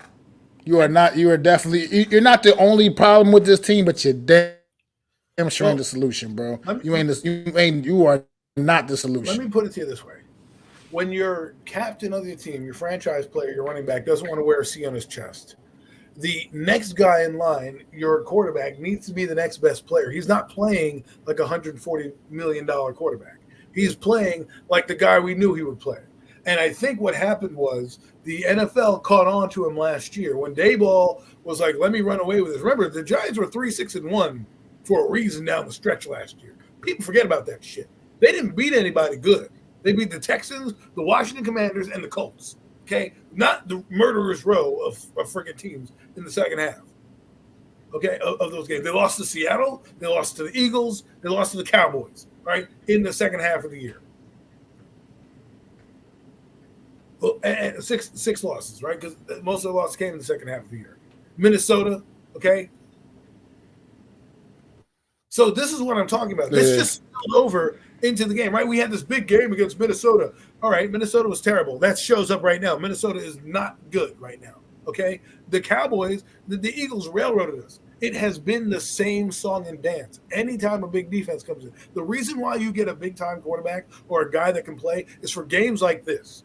When Drew Lock can come in and throw against our defense and have one play go down there, not looking competent, right? And you, a 5-year veteran, same as him, can't get out of your own goddamn way to function the offense, it's on you. And yes, he may not be the only problem, but he exacerbates the problem because a good quarterback makes checks at the line. I'll tell you what happens. When you're standing there and a slot guy is open, and you're still standing there going, 90, red 90. You're not going audible or say slide the protection or anything, and you still get sacked by that player. It's happened on numerous occasions. It tells me you don't got it between the ears. You look the part. My knockoff Listerine comment, that's what he is. I told you that in the beginning. He looks the part. He may taste the part, but he's not quite the part. And that's the reason why we get angry is because he's the leader of the team. It all falls on him. When the team loses the game, in baseball, who does it fall on? The pitcher, right? Oh, I didn't pitch a good game on my innings, right? The quarterback is the best position in sports. You praise him even when he has a bad game and wins, and you have to critique him even harder in losses. And when you are the leader of the team because your own leader, who you didn't want to pay, Saquon Barkley, doesn't want to be a leader for you anymore, you've got to be that guy, regardless of play. And you got to get it out of your head. Because right now, the team is going to go as you go. And you're playing the Miami Dolphins, who is not a murderer's row of defense. But guess what they're saying? We want to get right against you. And by the way, they have Bradley Chubb and Jalen Phillips over there. Okay? Those two guys are going to look at you, Evan Neal, look at you, Josh Azudu, look at you, Daniel Jones, and say, we need to take advantage of this. I mean, I hear what you're saying, Willie Vassar in the chat, man, but it's a lot of it is his fault, man. A lot of it's his fault because even though he doesn't have a lot of help, the talent is not. It is what it is. But you gotta look, and you gotta figure out a way to get these guys fired up, motivate. That's what leaders do, man. That's what Brady made a career of it. He made a career of it. He made guys that were very, very average guys look like stars, man. He made them look like stars. He made a career out of it. Derek Hagan for Eli Manning. I mean. So it's like you got to figure out. Look at the Los Angeles when we were talking about the Rams earlier when we were talking about the Eagles-Rams matchup. Look at this. I mean, well, obviously Puka has become kind of a household name now because all the things he's doing. But you didn't know how Puka Nacua was prior to this season beginning. You barely knew. He might have been a little familiar with Tutu Atwell as a football fan. You might have been a little familiar with him, heard the name before, but you weren't like thinking about this guy in any high regard as a top, like a legit receiver, a threat or a receiver weapon. But you still get the most out of these guys, and that's what leaders do. They find a way to maximize the potential of the guys you are working with. Daniel Jones does not have the ability to do that. The offensive line, we get it. It's the worst in the league. It's clearly the worst in the league. But at the end of the day, you gotta figure out a way to weather the storm, man. You gotta figure out a way to weather the storm, and Daniel Jones don't seem to have that ability to get anything out of these guys, man. I mean, look, we done brought in Darren Waller, and this dude has I can count on one hand how many catches he has all season. Like, give me a break, man. But if you look that's just not good enough. If you look at it, look at the team on the other side they played. The Seattle Seahawks had their 4th-string, 5th-string linemen in there. They weren't starting linemen. Those guys weren't starting on the 53. One was a signed practice squad guy. Geno Smith made the plays when they were there. Drew Lock made the plays when they were there. We're not asking a lot. People think we're asking this guy to be Hercules. It's not a crime to say, hey, he stunk in the game. But it's also not a crime to ask him to do better when it's there. When the plays are there to be made, you make them. You score that touchdown with Waller, the game is now 14-10. That changes the whole complexion. Now your defense goes, oh, shoot, maybe we can get a turnover now. Instead, they get deflated because now they have to do something that's insurmountable. And they're not good enough to do that. The Giant defense is not good enough to do that. The Giant defense should have had 10 sacks against backup offensive linemen. The Seattle Seahawks came in and they said, you know what? We're not the best pressure team, but we're going to embarrass you right now. I mean, they If had you want to look at both of their starting game, tackles out, both of them, and then one of their guards went down during the game as well. Like he said, they didn't seem to miss a beat. I mean, we were getting a little bit of pressure on Geno, but not enough to rattle him, not enough to make him feel uncomfortable. you And had backup it's players. insane. Boye Mafe has a sack. Miles Adams, I don't even know who that guy is, has a sack. Nuoso had 2 sacks. Bobby Wagner has 2 sacks. Devin Witherspoon has 2 sacks. Jordan Brooks is not. Everybody, it was a sack party on the day. You get a sack. You get a sack. They were giving them away, right? But yet on the other side, where you pay these guys up front, it's not like we don't have Dexter Lawrence out there. Not like Leo Williams wasn't out there. We had bona fide guys. Sure, Ojulari made some pressures, but this is what the difference is when you need your defense to step up. Their defense came through. Sack fumble by Mario Edwards. Interception by Devin Witherspoon. Another pick. They have turnovers. We don't get turnovers. What good's a defense if you can't stop anybody and then you can't turn everybody over? All you do is punt. Well, guess what? At some point, they're going to score. And if they score a field goal, but your offense can't do anything, you got to be the team to score. That's exactly what Seattle did. You know what they said? You know what Seattle said after the game? We knew he was a one-read quarterback. We were just waiting for him to get pressure, and we were jump the routes. That's what they did. That's on you. The fact that we had 10 players on a team in a couple games, that's on you. Okay? It may not want to be on it. And it's on the coaching staff. The coaching staff are stuck. They don't know what to do. They can't put in Tyrod Taylor. You can't. There's nobody. Justin Pugh is not going to be that good. Let's be real. He's coming off an ACL. He's not that great. He's going to take 2 weeks to at least get ready. So we're talking about possibly the Commanders game for him to be ready. At that point, the season could be cooked if it's not already cooked. The Miami Dolphins are coming, and they're down in Miami right now, and they are sitting there licking their chops, hoping Jalen Phillips and Bradley Chubb can get it going. Because their defense, which is much maligned, and I was having a conversation with somebody, I said, maybe the Giants have a chance. They're like, you have no chance. So I said, the Miami defense is weak. No chance, Adam. It's true. If this team gets up, 21, and the Giants go down there and they score a little dinky field goal, which is what they do. They love their dinky-ass field goals. Right? They go score those little dinky-ass field goals. They're not going to win this game. Yeah, the other man in chat, like you said, I still can't believe Jones didn't see Witherspoon on that sack when he came down into the box. Swear he told Breida to block the wrong guy. That lies the problem with what I'm talking about. Even if they fix the offensive line, Daniel Jones is broken. He's broken. Because things like that, even things like that, man, like you said, the inability to recognize that those blitzes coming. Witherspoon was doing that all night long. He's a rookie. He's a good rookie, dynamic rookie, but he's a rookie nonetheless. And he was doing that all night long. And like you said about his comments after the game, man, like you said, you got a rookie telling you how easy you are to defend. You're a 5-year vet, and a rookie is telling you how easy you are to defend. Come on, man. That's just it's ridiculous to me that every time he was coming on those blitzes, you never had it picked. You never even attempted to have it picked up in any way. Maybe our O-line is that bad that it just wouldn't be able to get it done anyway, regardless.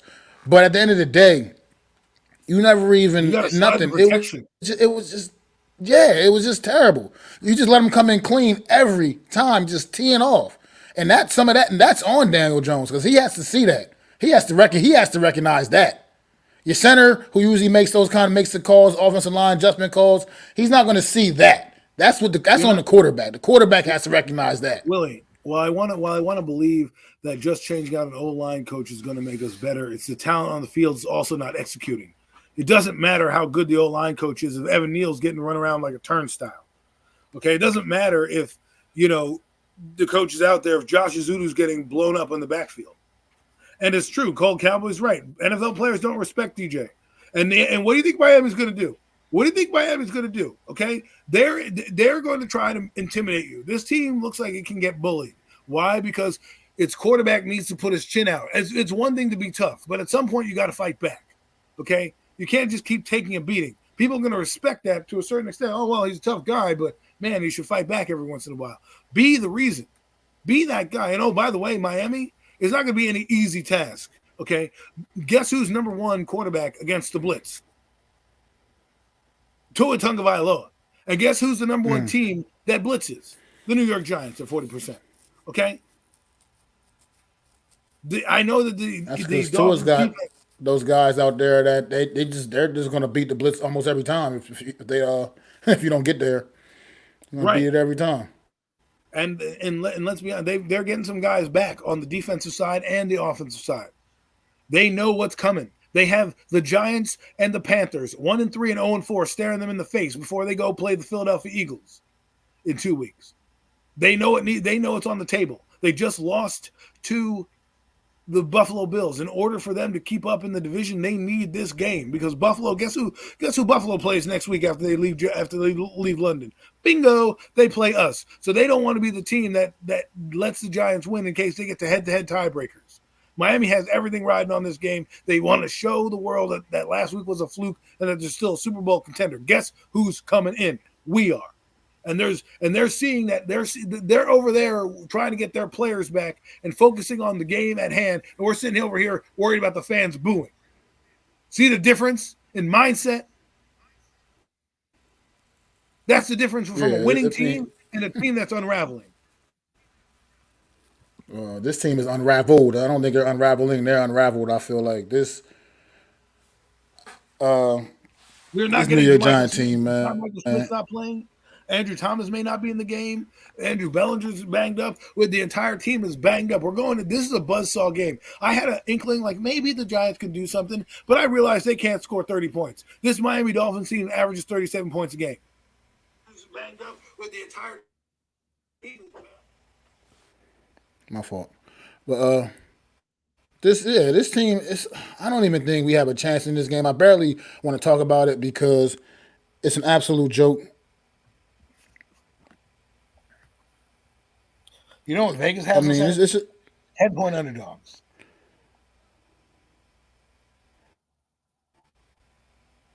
I don't want to go down. If it said 10-point underdogs. Yes. I think it was 10 points. It might be more. No, it was like 10 or 11 or something like that. And I can see, I could see the Giants moving the football and scoring their meager 20 points or something like that. And everyone's saying, "Well, see, Daniel had 220 yards and 2 touchdowns, but we still lost the game. Oh, let's bring him back." No, that's what kept us in ineptitude. We know what he is, and we know what he will be. And it's time to move at the end of the year. If the Giants, who I'm trying to believe that they can have a chance against this Miami team. I'm trying to believe it. It's harder and harder for me to believe when I have guys like Evan Neal say the fans are booing us and that he's improving. He didn't take any accountability for any of the sacks that he gave up last week. He didn't say, "Hey man, I played badly. I gotta get better. They should boo. My performance is terrible." No, he said, "I'm improving. The football minds know I'm improving." That tells me blind ignorance. That tells me you're not there. That tells me this team is not ready to be anywhere. Okay? And this is not the only guy that commented. These guys are taking hook, line, and sinker the bait. This Adam, man.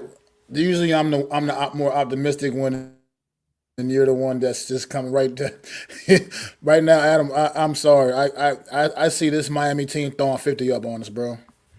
50. Really? And I'm not, when I'm saying that, I'm not exaggerating. I see them throwing up 50 on us. But the defense played so well last week. Because I just don't see how we're going to stop that high octane offense. And we already know the story of our offense. There's absolutely no heart out there, no ability to do anything. But we might get Barkley Can't back. get out of their own way. I'm almost feeling like they're going to try to force the issue and get Barkley back out there, even whether he's really 100% or not. I'm feeling like we're leaning in that direction, as if that's going to salvage some kind of semblance of this season. I'm sorry, it's not going to matter. Barkley wouldn't have mattered on Monday night out there. It just wouldn't have mattered. Not the way this team came out there and played and performed Monday night. It wouldn't have mattered if if Saquon Barkley was out there or not. It just wouldn't have mattered. I'm sorry. At this point, I don't feel like we have any chance in this football game down there in Miami. I don't think we're going to even be competitive. Not even competitive. Here's the other thing that scares me is Brian Dable saying Sterling Shepard's going to get more touches. I'm like, what is going on here? Like, what are we doing? What are we doing? Like, what are we doing here? Are we serious right now? Are we serious? Like, come on, man. Like, I don't know how to do it because everyone wants to complain about this guy. Geno Smith was pressured the same amount as Daniel Jones and still found a way to get the ball out. Like same amount of times. One was pressured 46% of the time. The other was pressured 45% of the time. Almost damn near equal. And he found a way to do it. That's the point. That's the issue. That's what it comes back to what I talk about in your mind, in your head. Sometimes it just comes down to that will, man. It really does. That's a real thing. You're not always going to be the best, but sometimes you just figure out a way to get it done. And this New York Giant team can't figure out a way to get it done. I didn't hear that one, Alex. Oh, wow.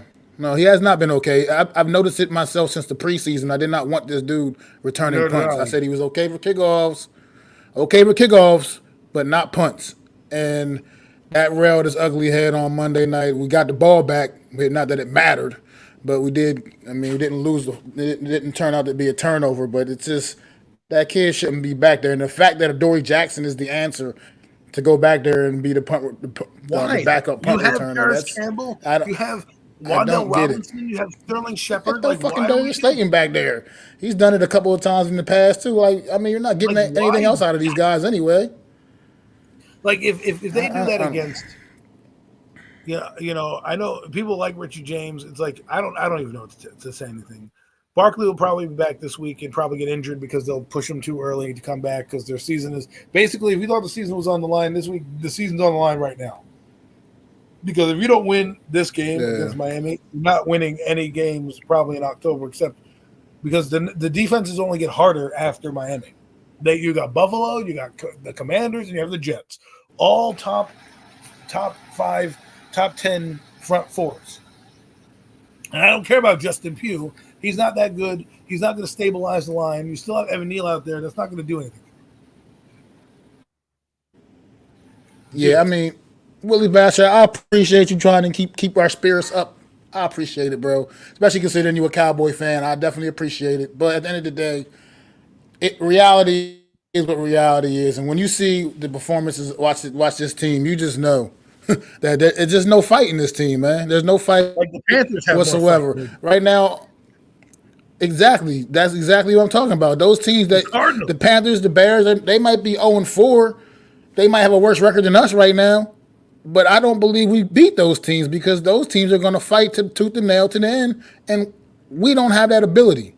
We just don't seem to have that ability. We don't want to like mentioning, like Alex mentioned in the chat earlier. You got guys going out there playing video games after big ass in the locker room after losses. Like, come on, man. Really? Seriously, that's what we want to do. Want to play Call of Duty now? That's how we feel.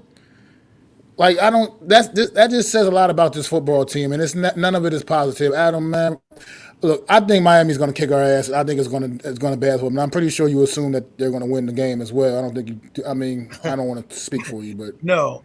I was going to do upset special of the week, but after Evan Neal's comments, I really don't have any. I'm disgusted with this team, and I think they're not mentally in game ready. They're not a championship level team. They don't have a championship level mindset. And when you say that we can't boo your bad performance on a Monday night football game and then expect me to believe on a short week, that's the questions you're worried about when the Miami Dolphins are getting back Jalen Phillips and they have Bradley Chubb, who's yet to do anything, who might be licking his chops, looking at the film saying, hey, I might get a couple sacks in this game. Come on. Yeah. Before we wrap things up for this week, though, Adam, man, I do want to pose a couple of questions, man, about this New York Giant team. Because obviously I think the only solution is to completely tear this shit down because it's rotten all the way. I mean, it's rotten to the core. Rotten to the core. You don't tear it all the way down. You don't think there's any chance they bounce back and kind of salvage the season? I do not. Not a playoff season. I do not. This team is just weak all across the board, mentally, physically. They just don't have the desire to be a winning football team. I don't think they salvage any semblance of this season. I could be wrong. Maybe they'll prove me wrong. I would love to see them prove me wrong, but they're gonna have to do that. I'm not putting myself out there, and I'm not going to defend the fuckery that has been the first 4 games of this season for the New York Giants. But with that being said, like I said, I think the solution is totally tearing this whole thing down and building it back up from the foundation, from the bottom up, man. Even if it means 2 or 3 more years of mediocrity in New York, I'll deal with it if it's part of a legitimate rebuild. But anything salvageable on this team. I mean, we know a couple pieces I have in mind. Like obviously, Andrew Thomas, your cornerstone left tackle. Obviously, he's a salvageable piece. I still like Dexter Lawrence. I think he's honestly at the first. When I look back at some of the his play this season, I think he's been kind of getting a raw deal. He has been a little more productive in the sense, disruptive a little bit. Only problem is he's the only damn one getting any push up front, and there's nobody else is doing shit. And I think that's kind of going under the radar. He has been a little better than I think some of us have given him credit for. I mean, the numbers he might not be getting like the sack numbers he had a year ago and things of that nature, but he's been kind of holding things down a little bit, and it's just that no one else is doing anything. I think we got some young corners. I think are a piece that we can definitely work around. And another guy that when we were on the aftermath the other night, when we were talking, and we were all so riled up on that panel. Shout out to everybody that was on that panel for the aftermath that night. I really appreciate all you guys coming through. We had Alex from Big Blue in the Bronx on there. Adam, Zion, Logan came through. Had a lot of viewership. And definitely a lot of viewership. Really appreciate it. But we were so all in the moment, just so angry in the moment that there was a positive on this team offensively from that game. That we take away. There was absolutely Wan'Dale Robinson. And I'm going to tell you why. He's showing signs of a guy that could be a legitimate playmaker. He could be. But he's part of this shit show right now. And unfortunately, I think he's not able to spread his wings fully, man. I think this dude is showing signs of being a legitimate playmaker. He was the only thing I could even really take away positive from the offense Monday night at all, honestly. The only guy that did anything remotely, to me, that was remotely in any way positive. And I just think he's another guy that we could, can continue to sustain and go places with. With Jalen Hyatt, obviously, he hasn't had a proper opportunity. But other than that, man, you see anything else salvageable with this football team as part of this rebuild? Well, I agree with you. I want them to do a full rebuild if they are staring 1-5 in the face, like after losing. Let's say you're saying they're losing to Miami, which we can agree it's going to be a tall task to ask. And then Buffalo is going to come in here and railroad us.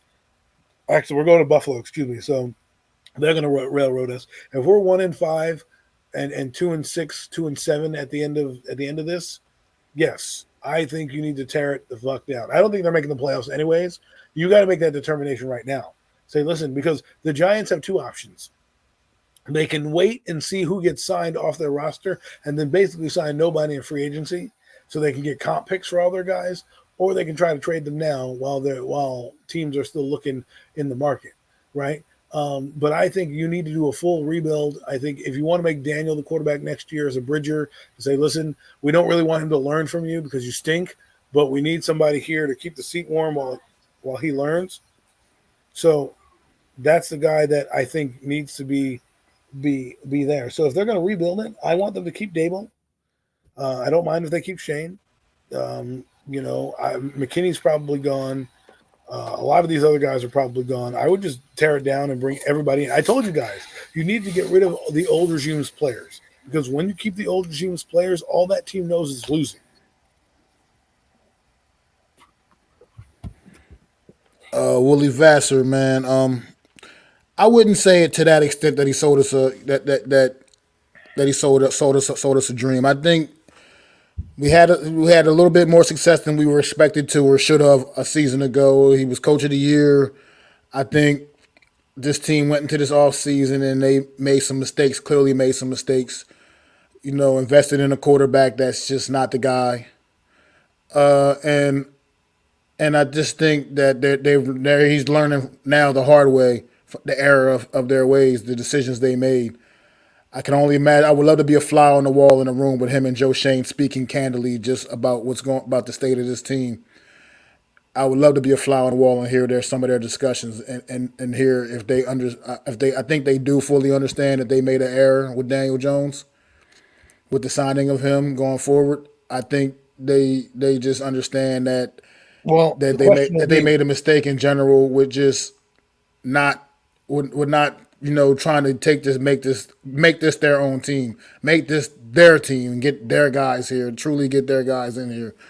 And I think he's a new head coach still, only his second year as a head coach in the NFL, so it's a learning process for everybody. And I think he knows the error of his ways. I want to give him the benefit of the doubt and hope he knows the error of his ways, but only time will tell. What you was going to say, Adam? I'm sorry. no, I was just saying, like, let's see if they're a top 10 pick, if they get a quarterback, because I think no matter, because someone's like, oh, you need to draft something else. No, if this guy doesn't get us a winning season, you have a chance to pick a quarterback. You pick it, and you just say, Daniel, we're going to ride with you one more year and let this guy learn under you, and then that way there's pressure on Daniel if you screw up, because guess what? They'll probably be playing a last place schedule at that point. So he's going to look good in all these crappy games. So his value may go up, and you're like, all right, let me trade you now and get rid of you. And then I have this backup guy to come in and really get going. Because that's the only way they save their asses because right now, if this team tanks, Mara's going to look and be like, man, what are we going to do? How are we going to fire him? And then they're going to have to pick their guy, because if you have a third season of bad play, they're going to say, yo, we need to start making some changes. So I think we're going to see how this plays out. I don't think anyone's really salvageable. Yeah, as far as I'm concerned, I mean, it's like I said, a couple of names like Andrew Thomas, I wouldn't imagine would be going anywhere. But Shane Zimenez. just to me, if anything that can make this team improve, let's do it. Let's do it. And like I said, I don't care what the name on the back of the jersey is. I think if you need a full rebuild, that's what I think you need. Don't compete and rebuild. Say, hey, guys, look, this is what we're doing. We're going to stink for a couple years because we're going to rebuild the whole thing. We made a mistake. We're redoing it. Be patient with us as we grow, because, when you have a garden and you tend to it, you need to water the plants and let them grow. And if the garden doesn't grow correctly, you dig it out and you redo it again. You try to see what works, right? So what they need to do is not say we're competing and rebuilding. Just say we're fucking rebuilding. Tear it down. Get rid of it. If this season goes badly like we think it is, rebuild the thing from scratch. Tell the fans and the owner, like, look, this is how we got to do it.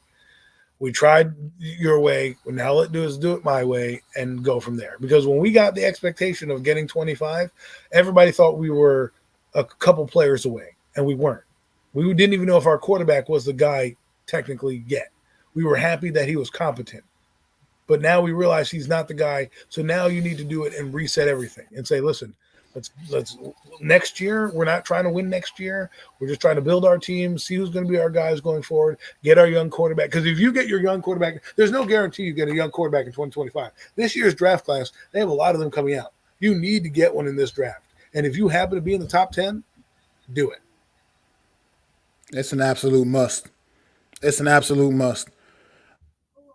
But as far as these offensive linemen that are currently on this roster, anybody not named Andrew Thomas or John Michael Smith? Not really. I mean, you got to keep guys because you need bodies, but guys who are on the contract. There's nobody I'm holding my breath. Like everyone's like, oh, Ben Bretherson. I'm like, it's like Ben, it's like you're a cook, right? You make good food. Like, does somebody really want to eat something that's the best of the it's not really that good. They need to completely start over with these guys. Like I said, I take it personally when I watch bad offensive line play. I take it personal. Like I said, it's a mindset. Some of it's a mindset. Some of it, and these guys don't have it. Yeah. They got to go. Shane Lemieux, that experiment should have been done a couple of years ago. I don't know what the hell he's still doing on this roster, but he's absolutely just he's terrible.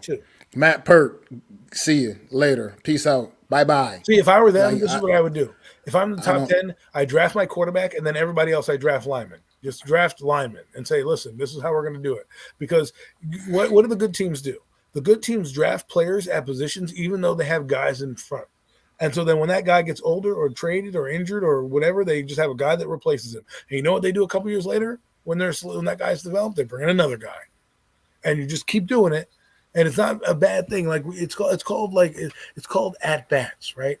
You know, a great hitter in baseball is like 300, 350. That's a great hitter, right? Almost pushing 400. That's an exceptional hitter. But the most average hitters hit 250, right? So that means 25% of the time they're getting it right. Well, if you're not getting enough attempts to do that, and the funniest part is, Troy Aikman said it best, the Giants have drafted the most linemen in the last 5 years of any team. They've just not done a good job cultivating those talents. And just because you bring in a free agent, all it's going to do is set you back. So what I'm telling you to do is rebuild it from the ground up. Don't worry about anything else. Just rebuild it and say, this is what, like, keep JaMychal Schmitz, keep Andrew Thomas, draft a second round guard to go with it. You know, get your quarterback at number 1 so you can have 5 years of the guy developing in your system. Then in the third round, you know, maybe you take a linebacker or something like that, because there's going to be guys on both sides that are leaving. But if the Giants start to stink, let it rebuild.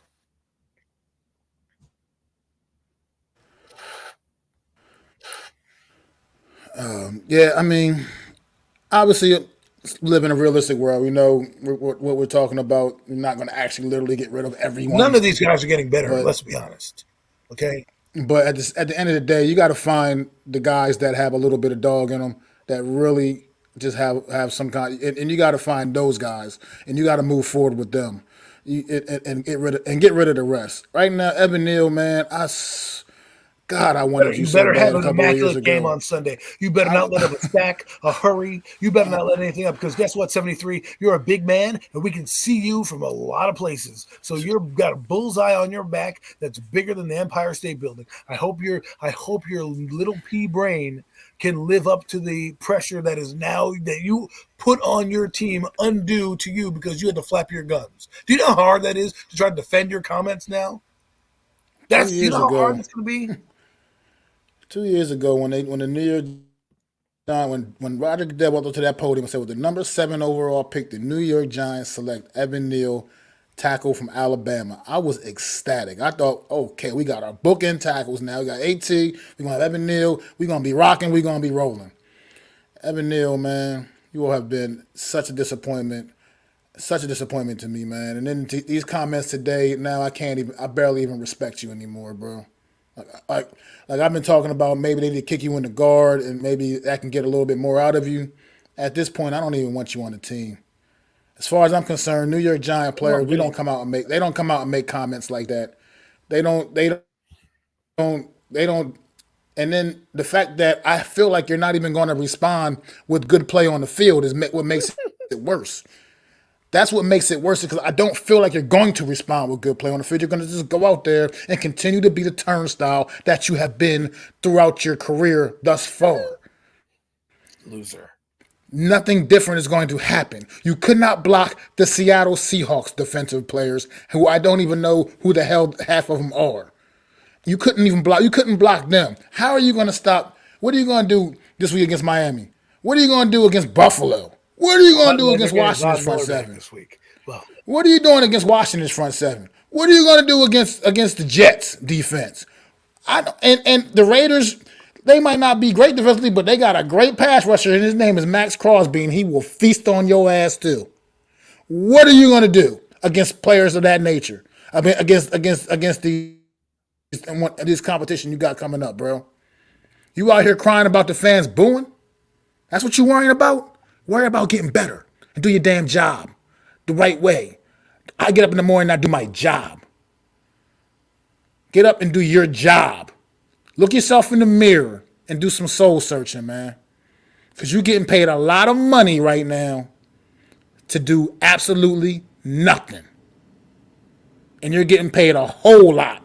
then go And block you're a Darren Waller. complete and utter failure. Go block Darren Waller again. That was great. That was great. Great performance there. It's on tape. That's why we know we can boo you, because we see it. It's on Twitter. We're watching it. It's not like you played well and we're booing you. We see it. This is not 1990s where we don't have any internet to see every angle. We can see every angle. We know we're booing because what we see is terrible. Dealer, that's a great point, man. Ahmad Bradshaw, 2007, was a 7th round draft pick out of Marshall. A guy that people probably never even thought was going to make the team when he was drafted. Came out to be he's essentially a New York Giant legend, at least. You know, he's not going to be anybody's Hall of Fame or anything, but he's still a very more than serviceable player for the New York Football Giants throughout his tenure here. Gave it everything he had, always left it all on the field. We need guys, like you said, like that had that kind of mentality. That guy came out and played week in and week out with bad ankles or whatever was wrong with his feet. Something was wrong, whatever he had going on with his feet or whatever. Came out every week and gave it everything he had.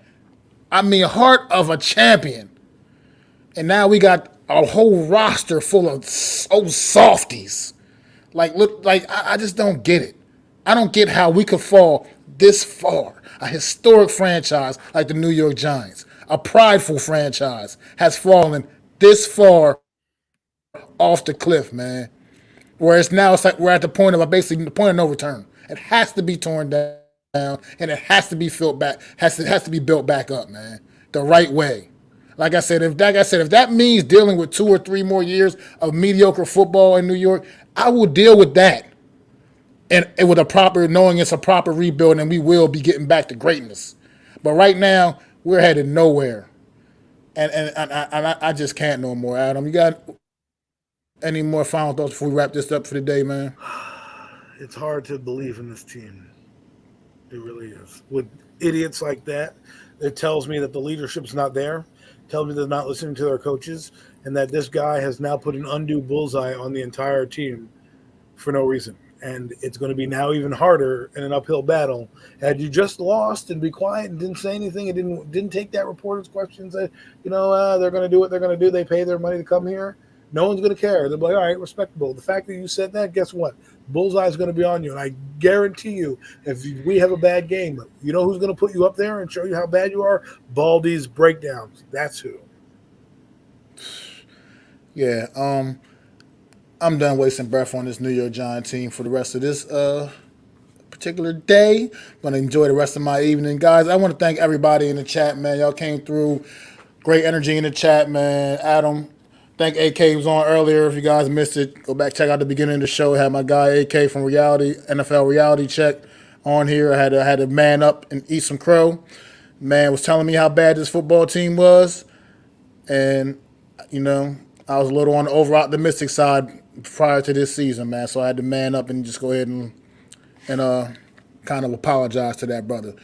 But at the end of the day, I want to thank you guys for coming out, though, man. It's been great, man. We'll be back, me and Adam, back here same time next Wednesday, man, 5:30 p.m. Eastern Standard Time with another edition of the Real Deal NFC East Roundup. Pace. Oh, where's my thing at? Shit. Oh, there it is. I'd like to thank you all for listening. If you was feeling this, please take time to subscribe and smack them likes. Feel free to drop a comment and let me know what you think. Don't forget to ring that bell so you know when I'm dropping new content. It's your boy, Mac the Giants Fan. You can find me on Twitter, YouTube, and Facebook at Mac the Giants Fan. That's MacDa Giants Fan.